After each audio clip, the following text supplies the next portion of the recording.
ස්වයං වින්දනය අතිශයින්ම නිරෝගී ක්‍රියාවලියක්. එහෙම තමයි. එතකොට ඒක ඇත්තටම මේ සංසේචනයෙන් තොරව එහෙම ශුක්‍රාණු පිට කිරීම හොඳද? අතිශය නිරෝගී. ප්‍රශ්නේ මේකයි. ඔයාලා ඒක පිට කරන්න ගන්න ක්‍රමය අවුල්. පුතා මේක මේ විහිළුවක් කුණුහරුපයක් වන්නේ මේව ඇත්තටම කියලා දෙන්න පිරිමි ළමයි. ඕගොල්ලෝ ඒක ස්වයං වින්දනය කියලා එකක් දන්නවනේ. බලහන්කෝ මේව මටත් කතා කරන්න තියෙන වෙලාව විදිය. ගාර ලැජ්ජාවෙන් මිරිකි මිරිකි.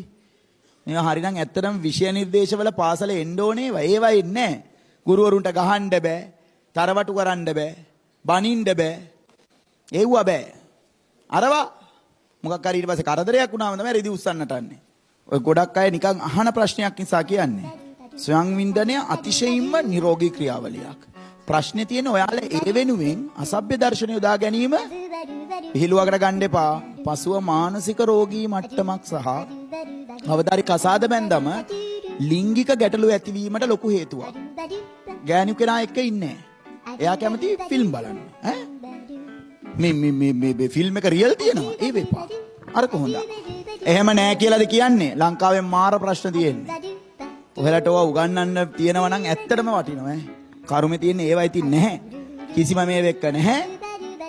ඒ ටික කියලා දෙන්නද? පහ මාර වෙයි. අනේ බලට්ට කමට නම් ඕන තරම් වෙලා.